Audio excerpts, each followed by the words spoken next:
राजधानी दिल्ली में अतिक्रमण के खिलाफ एमसीडी की कार्यवाही लगातार जारी है। दिल्ली के अलग अलग इलाकों में एमसीडी का पीला पंजा चल रहा है।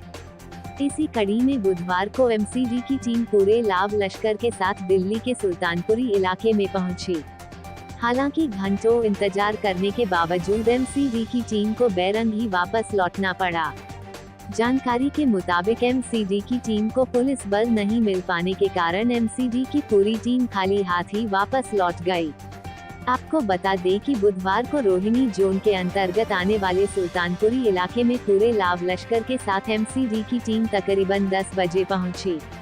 लेकिन घंटों इंतजार के बावजूद एमसीडी को पुलिस फोर्स नहीं दी गई। नतीजतन एमसीडी की टीम बेरंग ही वापस लौट गई। इस संबंध में सुल्तानपुरी से पूर्व कांग्रेसी विधायक जय किशन भी मौके पर पहुंचे और एमसीडी की इस कार्यवाही पर बीजेपी पर जमकर निशाना साधा। जय किशन ने बीजेपी पर आरोप लगाते हुए कहा कि बीजेपी एमसीडी की इस कार्यवाही से केवल राजनीति कर रही है। रिपोर्ट राजीव तिवारी, दिल्ली। एमसीडी की लगातार कार्रवाई होती हुई है। अतिक्रमण के खिलाफ बुलडोजर चलाया जा रहा है। आज सुल्तानपुर में भी टीम आई थी। कौन सा अतिक्रमण है ये?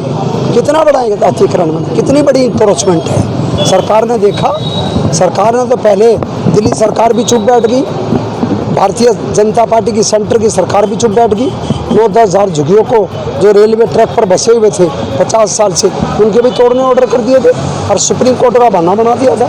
तो दोनों सरकारें क्या कर रही थी उस टाइम पर? दोनों सरकारें सुप्रीम कोर्ट जाकर के बताया क्यों नहीं कि इन गरीबों को ना उजाड़ा जाए।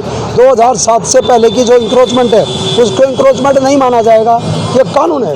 5 लाख लोगों को कांग्रेस की सरकार ने लाइसेंस दिए हैं रेडी पटरी वालों को ना उजाड़ा जाए, लेकिन ये सरकार कांग्रेस के फैसलों को पलट रही है और ये थोड़े दिन के बाद बिजली के कनेक्शन भी काट रही है और थोड़े दिन के बाद राशन को भी बंद कर रही है और पानी की तो दिल्ली में दुर्गति हो रही है, उसका खेल भी आप सब देख रहे हैं। कांग्रेस इसका पूरे तरीके से विरोध पर उतारू है।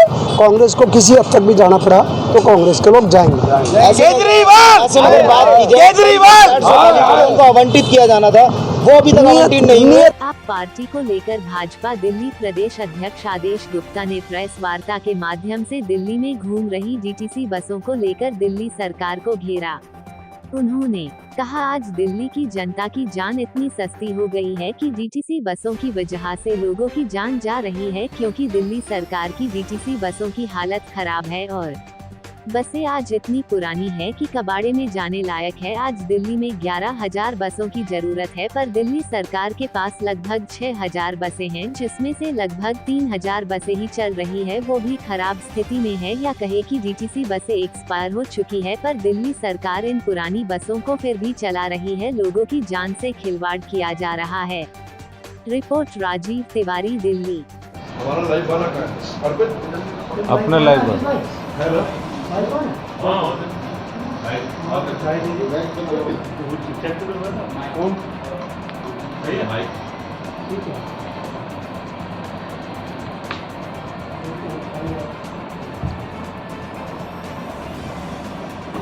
आम आदमी पार्टी सरकार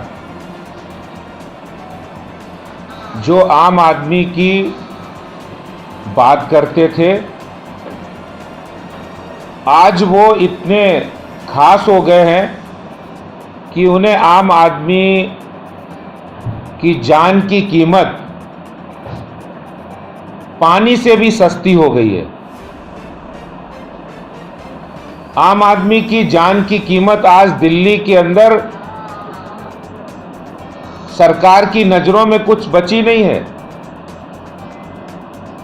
और इसीलिए 5,000 करोड़ रुपए के बजट पर दिल्ली परिवहन निगम जो काम करता है, डीटीसी काम करता है,